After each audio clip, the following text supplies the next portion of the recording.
The space battle raged across the dark void like a deadly dance of fire and metal. King Vex stood on the bridge of his flagship, watching his fleet clash with rebel forces near the planet Zoreth.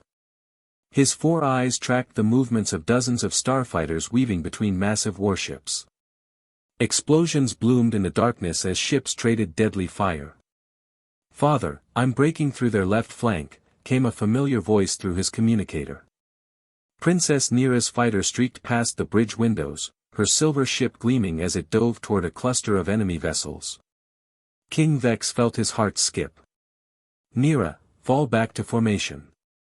That sector is too dangerous."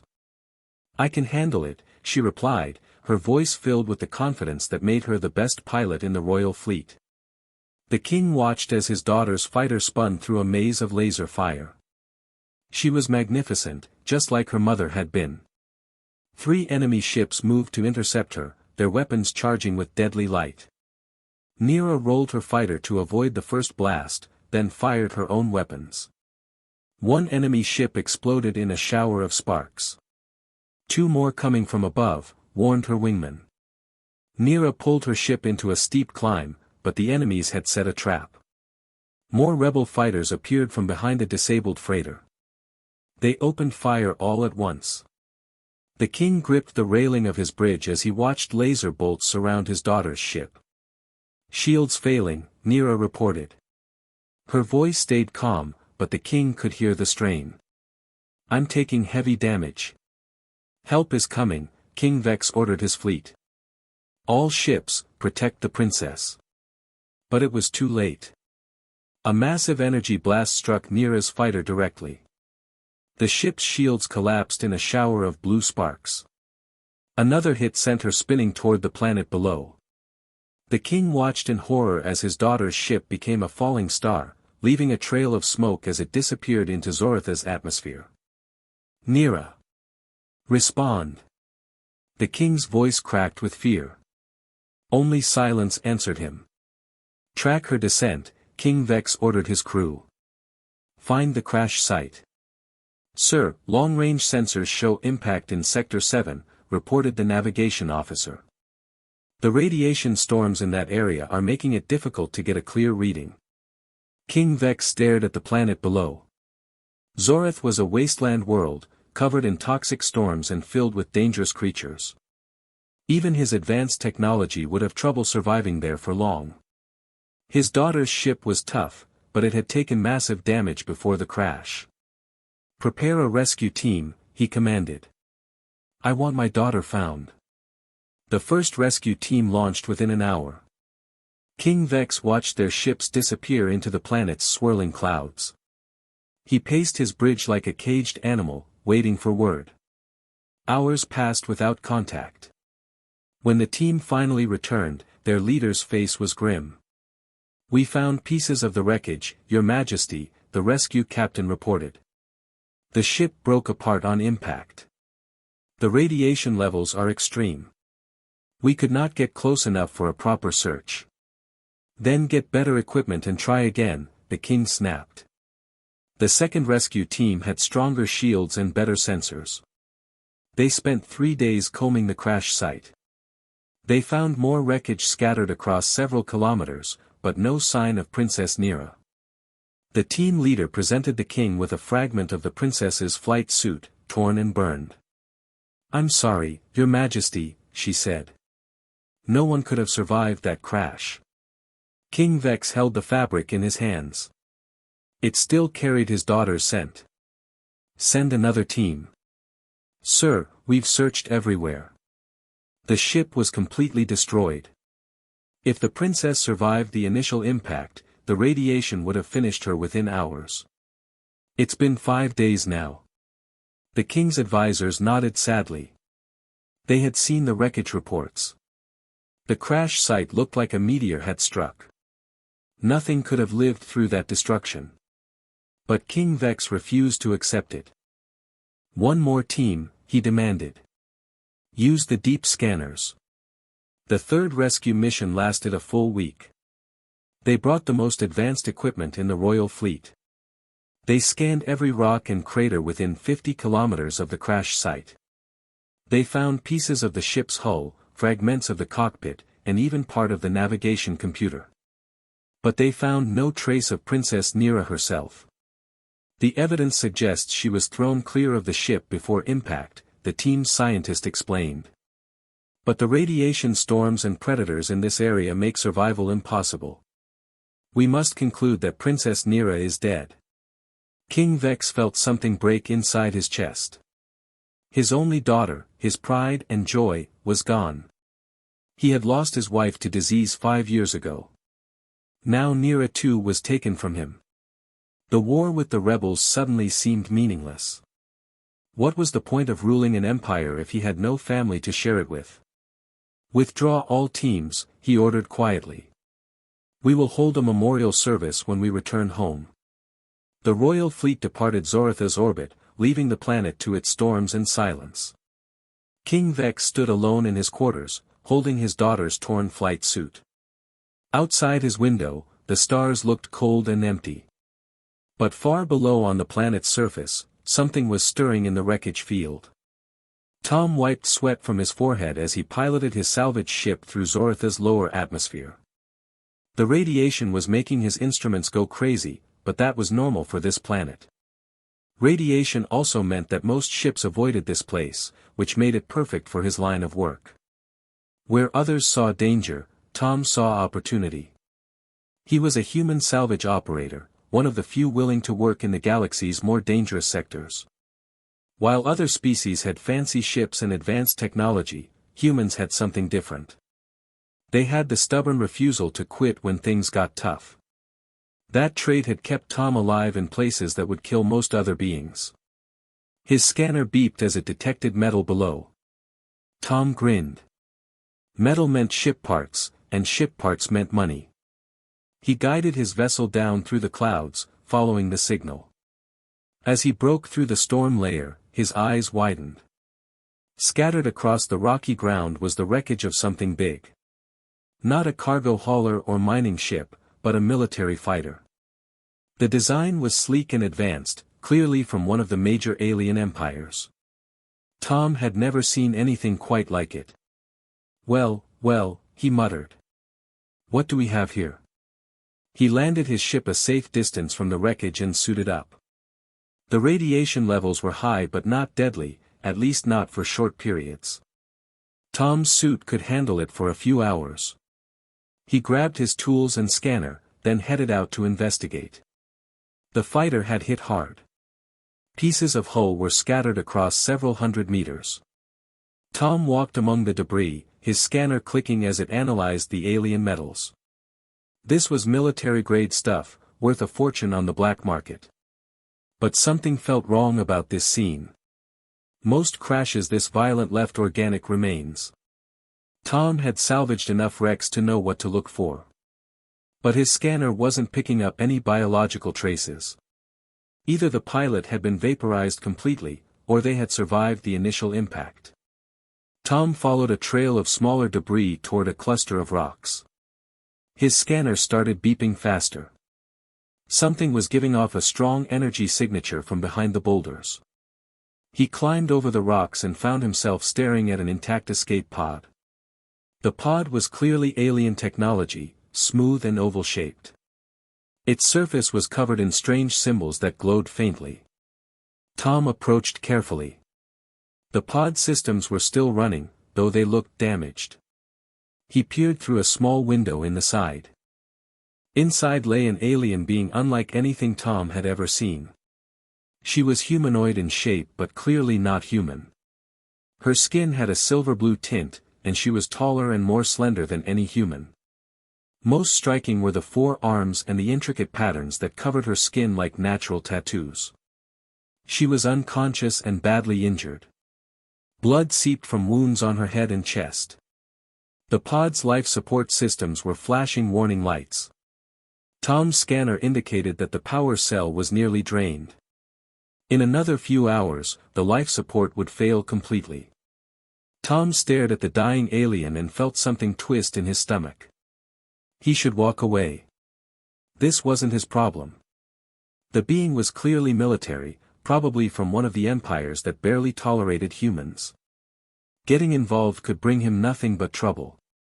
But as he looked at her face, Tom saw something that transcended species. Pain.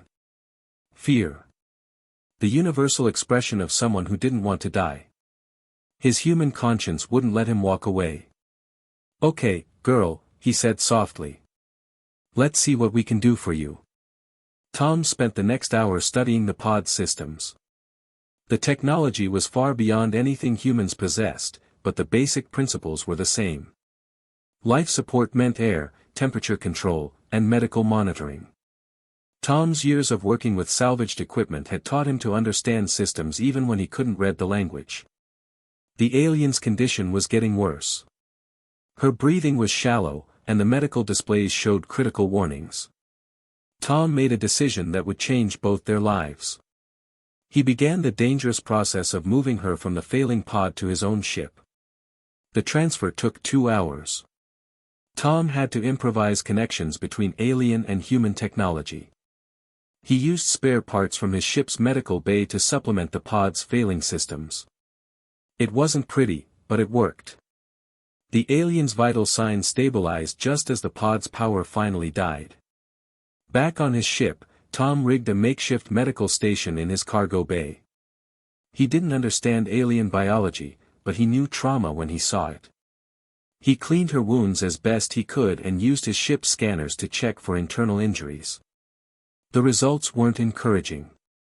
She had several broken bones and what looked like internal bleeding. Tom worked through the night, using every trick he had learned in 20 years of deep space salvage. He cannibalized parts from 3 different systems to build a crude but functional medical support unit. When the alien's fever spiked, he cooled her with ice packs. When her breathing became labored, he rigged an oxygen concentrator. As dawn broke over Zoratha's toxic landscape, Tom finally allowed himself to rest. The alien was alive and stable, though still unconscious. He had done everything he could with his limited resources. Now he could only wait and hope that his efforts had been enough. Tom looked out at the wreckage field where he had found her. Whoever she was important to someone. The ship had been expensive and well maintained. But there was no sign of rescue teams coming to look for her. Either they thought she was dead, or they had given up searching. "Don't worry," Tom said to his unconscious patient. "Humans don't give up that easy." He settled in for a long watch, not knowing that his simple act of compassion had just set in motion events that would shake the galaxy. Princess Neera's eyes opened slowly, her vision blurry and unfocused. The first thing she noticed was the wrong smell. The air around her carried scents she didn't recognize, metal and oil mixed with something organic and strange. This wasn't her ship, and it definitely wasn't a Korthani medical facility. She tried to sit up, but pain shot through her chest. Her 4 arms felt heavy and weak. Carefully, she turned her head to look around. She was lying on a makeshift bed in what appeared to be a cargo hold. Strange devices hummed around her, connected by crude wiring to monitors that displayed her vital signs. "Hey there, you're awake." Neera's head snapped toward the voice. A bipedal creature sat nearby, watching her with obvious relief. She had never seen anything like it before. The being had only 2 arms and walked upright like a Korthani, but was shorter and more compact. Its skin was a pale pinkish color, and strange hair covered the top of its head. The creature spoke again in a language she didn't understand. Its voice was gentle, but Neera felt panic rising in her chest. Where was she? Who was this alien? What had happened to her ship? She tried to speak, but only a weak whisper came out. "Where am I?" The creature tilted its head, clearly not understanding her words. It pointed to itself and said something that sounded like, "Tom." Then it pointed to her and made a questioning noise. Neera realized this being was trying to communicate. She pointed to herself with one weak hand and said, "Neera." The creature, Tom, smiled widely, showing small white teeth. "Neera," he repeated, then pointed around the room. He spoke slowly, using simple gestures. Neera began to understand that he was trying to tell her she was safe. Over the next few hours, Tom brought her food and water. The food was strange but edible, and Nira felt her strength slowly returning. Tom showed remarkable patience as they worked to communicate. He drew simple pictures to explain that he had found her in a crashed ship and brought her to his vessel. When Nira was strong enough to sit up, she drew her own pictures. She sketched her father's royal symbol and pointed upward toward the sky. Tom's eyes widened with understanding. This alien was royalty, and her people would be looking for her. Nira pointed to herself, then drew a crude map showing the northern continent of the planet. She sketched what looked like a communication tower and made gestures suggesting she needed to reach it. Tom studied the drawing and shook his head, pointing to the radiation detector on his wall. The readings showed dangerous levels. But as Tom looked at Nira's desperate expression, something changed in his face. He studied her drawing again, then pulled out a more detailed map of the planet. He pointed to their current location in the south, then traced a path north. The journey would take them through radiation storms, hostile terrain, and dangerous wildlife. Any sane person would refuse such a mission. The risks were enormous, and Tom barely knew this alien.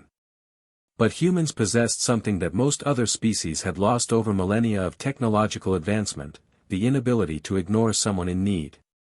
Tom pointed to himself, then to Nira, then traced the path north again. He was volunteering to help her reach the communication array. Nira stared at him in amazement. Among her people, such a decision would require careful planning, committee approval, and detailed risk assessment. This primitive creature had decided to risk his life for a stranger in a matter of minutes. The next morning, Tom began preparing for their journey. Nira watched in fascination as he worked. Where Korthani technology was elegant and efficient, Tom's approach was crude but effective. He welded metal plates together to create radiation shielding. He rigged extra power cells to extend their vehicle's range. Every solution was improvised from spare parts and scrap metal. This should work, Tom said, patting a makeshift radiation suit he had cobbled together for Nira. She couldn't understand his words, but his confident tone was reassuring. They set out across the wasteland in Tom's ground vehicle, a sturdy machine that looked like it had been repaired 100 times. Nira had expected the journey to be miserable, but Tom's constant problem-solving turned each obstacle into an adventure. When they encountered their first radiation storm, Tom didn't retreat. Instead, he drove the vehicle into a cave and spent 2 hours rigging a device that would neutralize the radioactive particles in the air around them. When the storm passed, they continued as if nothing had happened. A collapsed bridge blocked their path across a deep canyon. Tom studied the problem for only a few minutes before beginning to dismantle parts of his vehicle. Using the anti-grav units and some creative engineering, he built a temporary bridge that got them safely across. Nira began to see patterns in Tom's behavior. He never accepted that something was impossible. When faced with a problem, he would examine it from multiple angles until he found a solution. His technology was primitive compared to Korthani equipment, but his mind worked in ways that impressed her. On the second day of travel, they encountered their first predators. A pack of 6-legged creatures emerged from behind a cluster of rocks, clearly hunting for food. Each beast was larger than Tom's vehicle and armed with razor-sharp claws. Tom's response surprised Nira completely. Instead of fleeing or fighting, he stopped the vehicle and climbed out. The creatures approached cautiously, clearly confused by this strange behavior. Tom reached into his supply pack and pulled out food rations. He threw pieces of meat to the beasts, keeping his movements slow and non-threatening. The lead predator sniffed the food, then devoured it hungrily. Tom continued feeding them until their aggressive posture relaxed.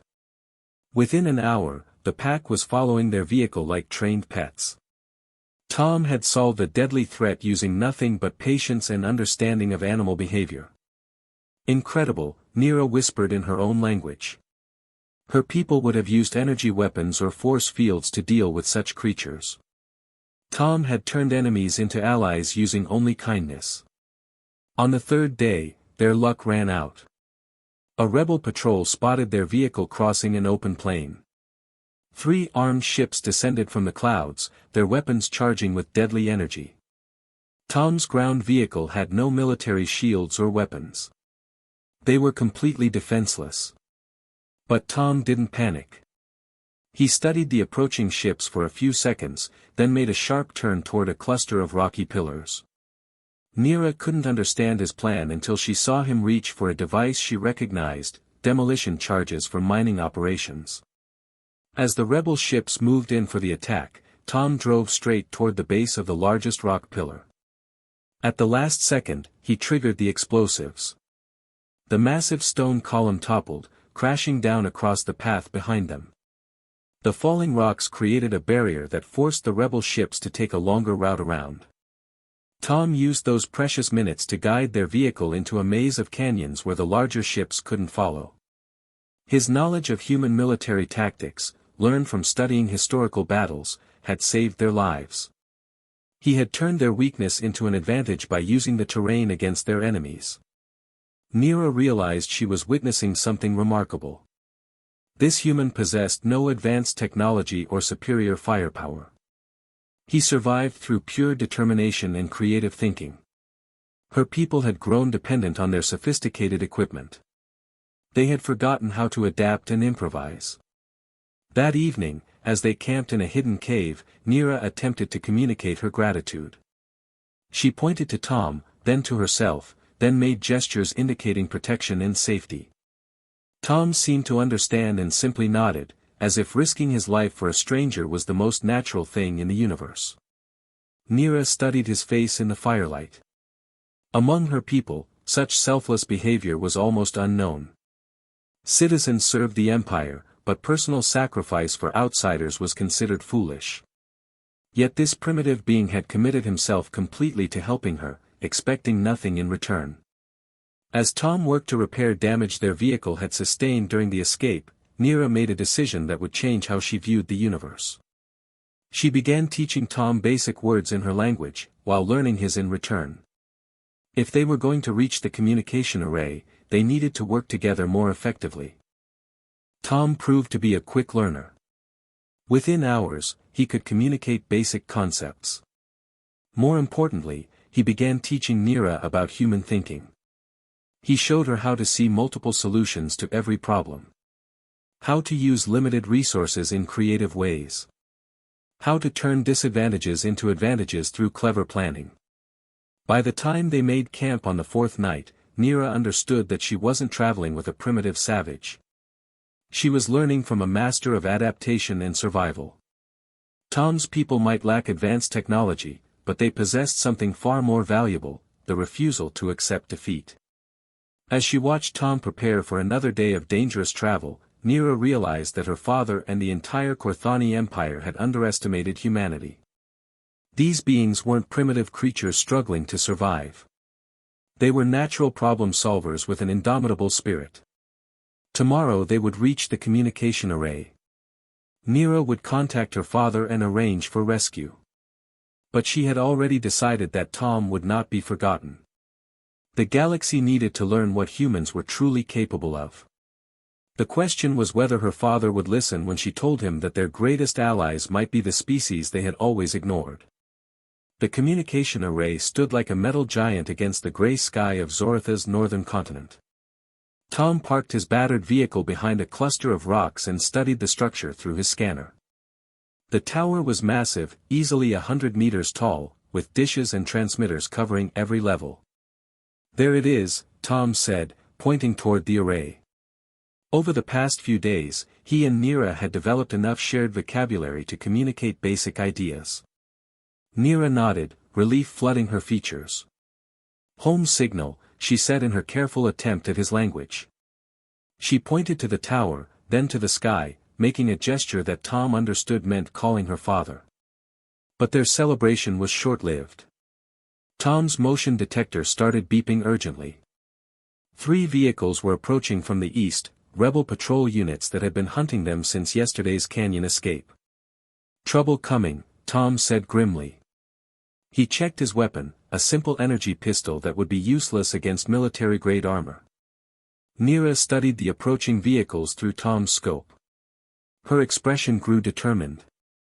She picked up one of the communication devices Tom had rigged from salvaged parts and began adjusting its settings. Tom watched in amazement as she transformed his crude radio into something far more sophisticated. "What are you doing?" he asked. "Help signal," Nira replied. She activated the device and began speaking rapidly in her own language. Tom couldn't understand the words, but her tone was urgent and commanding. The rebel vehicles stopped about a kilometer away. Through his scope, Tom could see armed soldiers taking positions behind their transports. They were clearly planning an assault on the communication array. "They don't want you reaching that tower," Tom observed. Nira nodded. "Stop father coming," she said. "Keep war going." Tom understood. If the rebels could prevent Nira from contacting her father, King Vex would assume she was dead. The loss of his daughter might break the king's will to fight, giving the rebels a crucial advantage in their war. "We need a distraction," Tom muttered, studying the terrain around the array. The tower stood on a raised platform surrounded by open ground. There was no cover between their position and the base of the structure. Tom's mind began working through possibilities. The rebels had superior firepower and defensive positions. A direct assault would be suicidal. But humans had been solving impossible problems for millennia using the one advantage they possessed, the ability to think in ways their enemies never expected. "I have idea," Tom said finally. He pointed to a maintenance hatch at the base of the communication tower. "Can you operate that array from inside?" Nira studied the structure and nodded. "Yes, but how we get there?" Tom smiled in a way that made Nira nervous. She had learned to recognize that expression over their journey. It meant Tom was about to do something dangerously creative. He spent the next hour preparing what he called the human solution. Using parts from their vehicle and some of the equipment they had salvaged along the way, Tom constructed 3 crude but effective devices. The first was a smoke generator that would create a dense cloud across the open ground. The second was a sonic disruptor that would interfere with the rebels' communication systems. The third was something Nira had never seen before, a decoy projector that could create false heat signatures. "This will confuse them for maybe 10 minutes, Tom explained as he calibrated the devices. "You run for the tower when the smoke is thickest. I'll keep them busy from here." Nira grabbed his arm with 2 of her hands. "You come too," she said urgently. Tom shook his head. "Someone needs to operate the distractions. Don't worry about me. Humans are hard to kill." Before Nira could argue, Tom activated his improvised system. Thick smoke began pouring across the battlefield while false heat signatures appeared in multiple locations. The sonic disruptor started broadcasting interference that made the rebels' communications sound like static. "Go now," Tom ordered. Nira sprinted across the open ground, using the smoke as cover. Tom watched through his scope as she reached the tower and disappeared through the maintenance hatch. Phase 1 was complete. But the rebels were adapting faster than Tom had hoped. Their leader began organizing a systematic search of the smoke cloud. Soon they would realize that most of the heat signatures were false. Tom needed to buy Nira more time. He grabbed his energy pistol and several improvised explosive devices, then began what military historians would later call the most audacious one-man assault in galactic history. Tom emerged from cover and began a running battle across the battlefield, using guerrilla tactics that confused and frustrated the rebel forces. When they concentrated fire on his position, Tom triggered small explosions that created new smoke clouds. When they tried to surround him, he used his knowledge of the terrain to escape through routes they hadn't considered. Every time the rebels thought they had him cornered, Tom found another impossible way to slip through their net. Inside the communication array, Nira worked frantically to establish contact with her father's fleet. The tower's systems were more complex than she had expected, but her royal training included emergency communication protocols. After several tense minutes, she managed to break through the interference. "Father, this is Princess Nira," she called into the transmitter. I am alive and requesting immediate extraction from Zorith. The response came instantly. Nira. My daughter. We thought you were dead. How is this possible? A human saved me, father. He pulled me from my crashed ship and has protected me for 5 days. But we are under attack by rebel forces at Communication Array 779. Please hurry. King Vex's voice carried both relief and confusion. A human? What was a human doing in that sector? Before Nira could explain further, explosions shook the tower. Through the observation window, she could see Tom still fighting the rebels despite being vastly outnumbered. His ammunition was running low, but he continued using creative tactics to keep the enemy confused. The human is still fighting to protect me, Nira told her father. You must help him when you arrive. Within an hour, King Vex's fleet appeared in the sky above the communication array. The rebel forces scattered as royal fighters descended toward the battlefield. But King Vex himself came down in his personal transport, eager to be reunited with his daughter. Nira emerged from the tower to meet her father, but Tom was nowhere to be seen. She found him sitting behind a pile of rubble, wounded but alive. His improvised weapons lay scattered around him, and his clothes were torn from the battle. Nira safe? Tom asked weakly. Yes, thanks to you, she replied, helping him to his feet. King Vex approached with a squad of royal guards. He was an imposing figure, nearly 3 meters tall with the ceremonial armor of Korthani royalty. His 4 eyes fixed on Tom with obvious skepticism. This is the human who claims to have saved you, the king asked his daughter. He didn't claim anything, father. He risked his life repeatedly to keep me alive and get me to safety. Look at what he accomplished with primitive equipment. Nira led her father to Tom's vehicle, showing him the improvised medical station that had saved her life. She explained how Tom had jury-rigged alien and human technology to create a working life support system. She demonstrated the radiation shielding he had built from scrap metal and the weapons he had constructed from mining equipment. King Vex examined each device with growing amazement. The workmanship was crude by Korthani standards, but the engineering principles were sound. More importantly, the creativity involved was remarkable. This human had solved problems that would have challenged his best engineers. Impressive for a primitive species, the king admitted grudgingly. We will provide him with suitable compensation for his services. Father, you don't understand, Nira said urgently. This isn't about payment. Tom didn't help me for money or reward. He did it because humans don't abandon people in need. They refuse to give up when others would consider a situation hopeless. Before King Vex could respond, alarms began sounding from his fleet. The rebel forces had regrouped and were launching a major assault on the royal ships.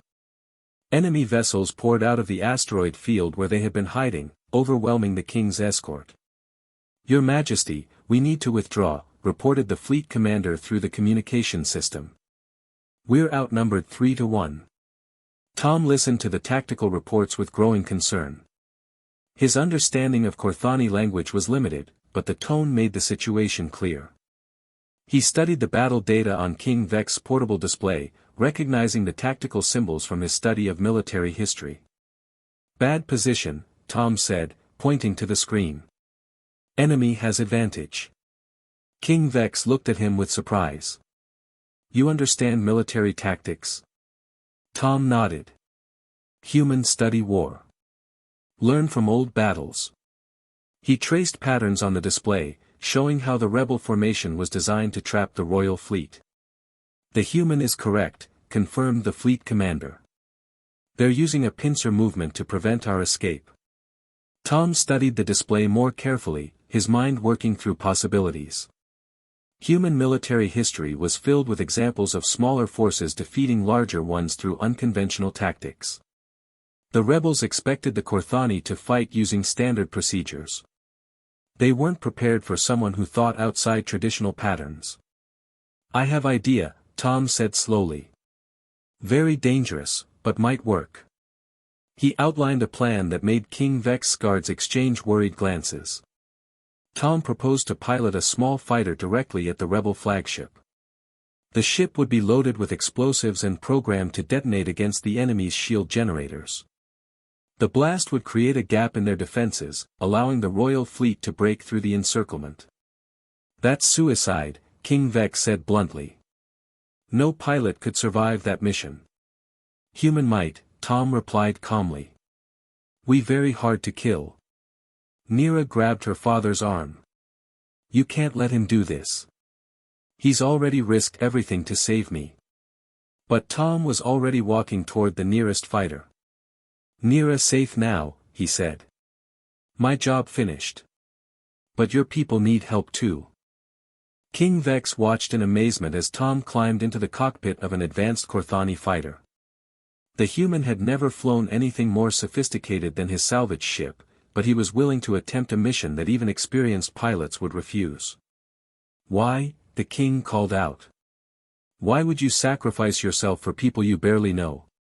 Tom looked back at him through the cockpit canopy. "Because giving up is not human way." The fighter launched into space with Tom at the controls. King Vex and Nira watched from the ground as the small ship streaked toward the massive rebel fleet. Tom's voice came through the radio, calm despite the impossible odds he faced. "Approaching target. Shields holding so far." Enemy fire converged on Tom's fighter from dozens of ships. His shields flashed and sparked under the assault, but somehow he kept flying.